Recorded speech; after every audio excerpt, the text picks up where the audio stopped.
good question. We're the wrong people to ask. Oh boy, okay. This wonderful relationship that has nothing to do with how attractive nobody cares about.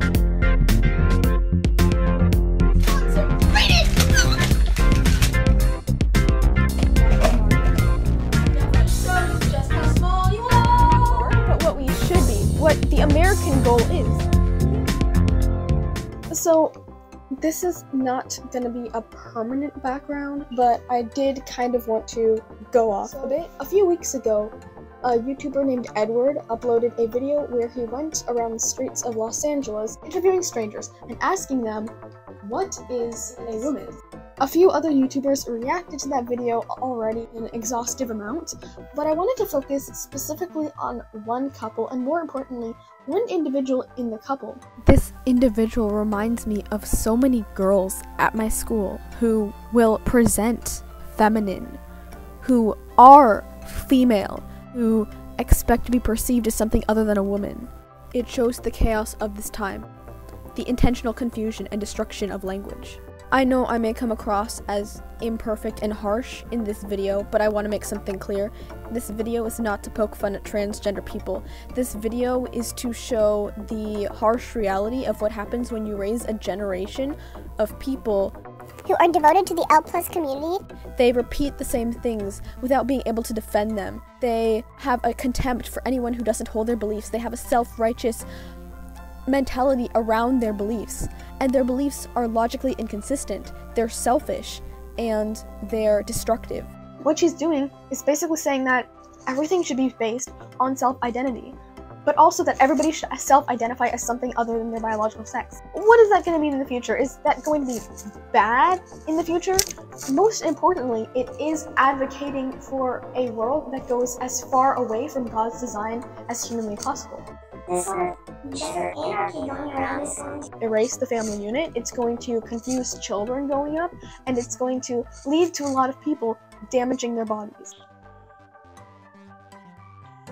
It's not really up for anyone to define other than the person themselves, so. By that same logic, let's scrap the term Latinx and just go with Latino, because that's what Latino people want. You know, when we're born, the doctors and people around us try to assign us a gender at birth, but that's not actually indicative of what we actually are, you know? So incredibly low that she can't even say assigned at birth. She can only say that doctors try to assign a sex at birth. Just like the stereotypical radical Christian who just goes by blind faith and not by evidence, explanation, logic, reasoning. She doesn't have any argument other than what she has been taught. That's why she's like, you know? Menstrual cycle, you know, ovaries, what about stuff like that? Like, how do you address that when it comes to this conversation? That's anatomy, it's still not gender. It's not a gender, but it is like a biological sex. So I would not assign them, like, I would not assign body parts as, you know, female or male. Statistical average, the entire whole of biologically male does have averages. It has averages when it comes to psychology. Typically, more testosterone gives you a more confident and assertive personality, whereas more estrogen makes you more emotional. Trans people recognize this when they go on cross-sex hormone. Biological sex is also incredibly important to the medical field. Medically, men and women are different. Yeah. And this is very important for drug tests, that they choose a control group for men and women. Because they'll respond differently to medication. And also, something I found out very recently, organ transplants. The sex of the person does matter. Women usually fare about the same, whether it's a man's organ or a woman's organ that they receive, but men are much more likely to reject a female organ transplant. So yes, biological sex does matter. And I think most people recognize biological sex does matter because most people are logical and rational, but when you have these religious zealots who are trained up with the illogical dogma of the L+ community, then you start getting people who actually deny science. And it's hard for me to have this conversation just because I identify as non-binary, and, you know, I'm in a lesbian, a sapphic relationship, you know. 2 words: internalized misogyny.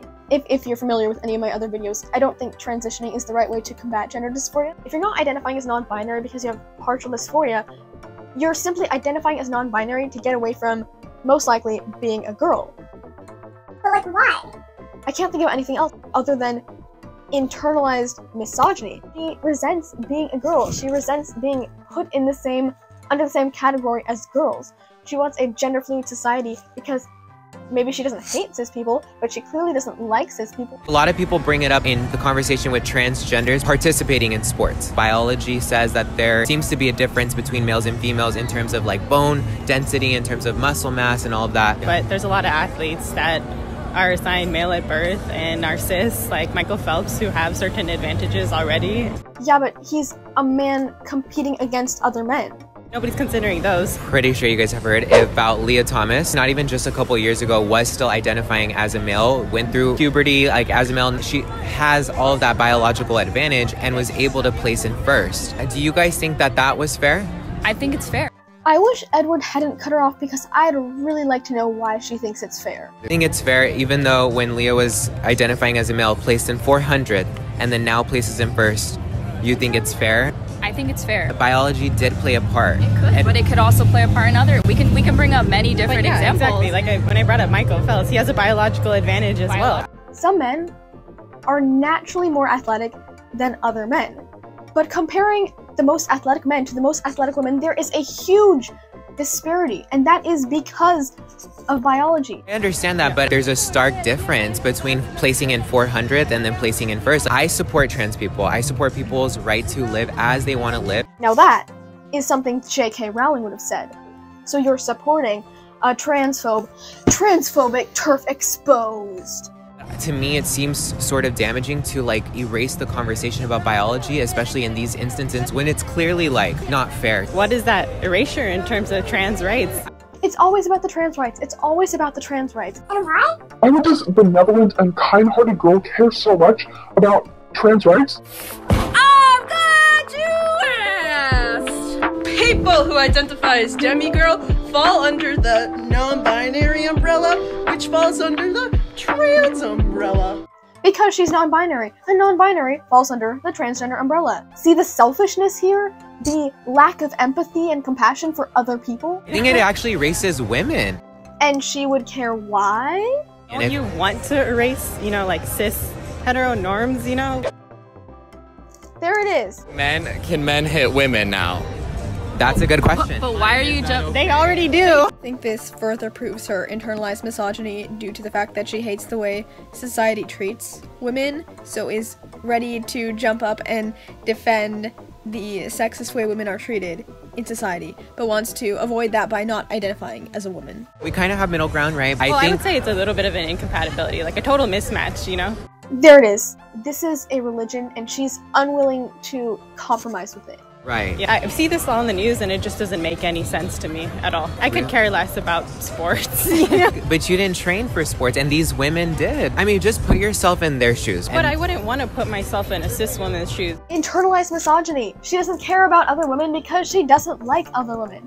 And also, she doesn't care about sports. Therefore, you shouldn't comment on sports. A lot of cis people wouldn't mind putting themselves in a trans person's shoes. I do have gender dysphoria, but I can also put myself into a trans person's shoes where his dysphoria might be way stronger than mine to the point where I just can't function throughout the day at all unless I have medical alterations. The group you're representing in order to try to put yourself in his shoes. That's called empathy. And we kind of need empathy or else we're all going to kill each other. The shoes I'm going to stand in are the ones that, move closer and closer towards inclusivity. Hopefully a gender fluid society. So I spent a little bit too long talking about how the particular YouTuber who reacted to this original video was transgender male and had undergone top surgery and was like, I don't want to live in a gender fluid society because I already transitioned to be male, so why would I do that if gender is fluid and doesn't matter? But ultimately, that's not the approach I want to take this video. Ultimately, a gender-fluid society is not God's design.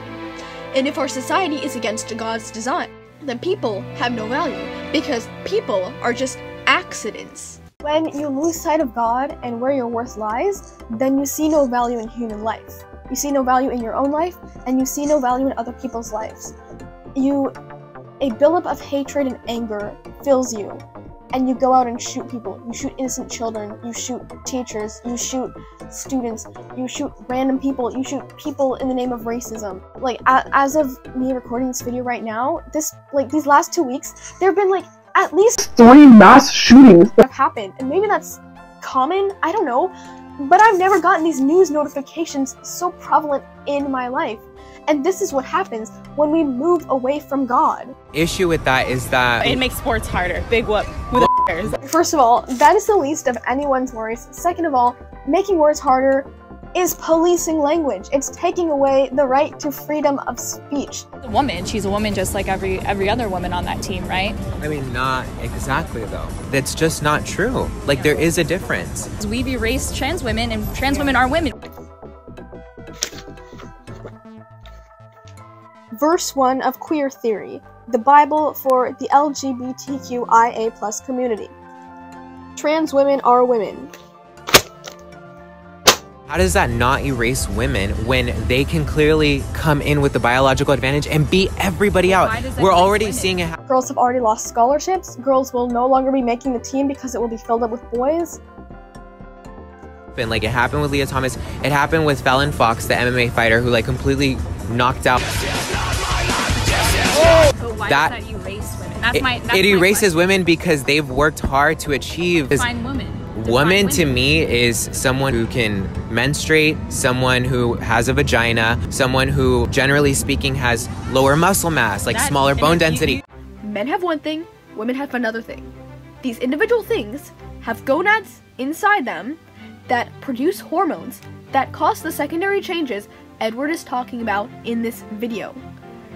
The reason men and women have certain genitalia is because women have female genetics and men have male genetics. No, you yourself call yourself a trans ally. That in itself, that definition is purely transphobic. It's not transphobic though, because transgenders want to transition from A to B. Wait, hold on, where did I put it?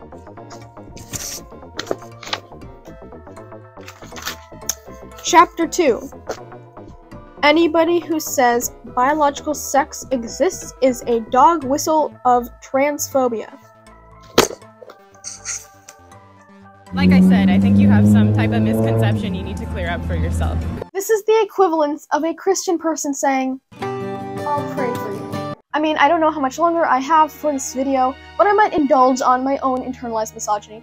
So, from about, I want to say 8 to 15 or 16, I had very strong internalized misogyny.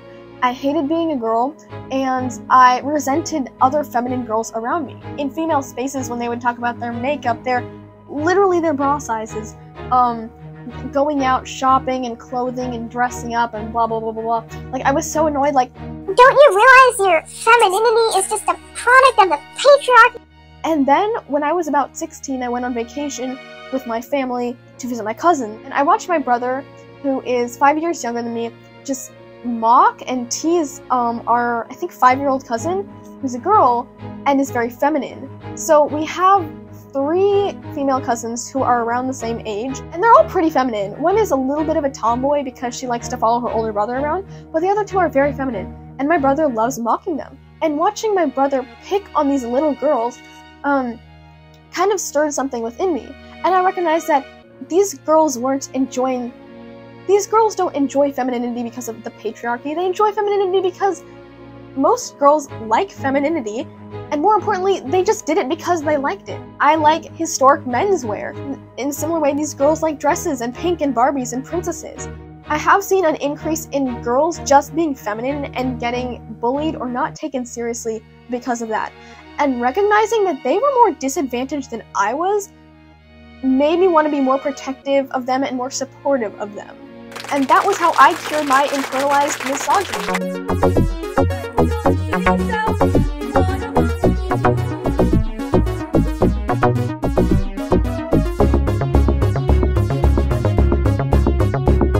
Talk about this without bothering me.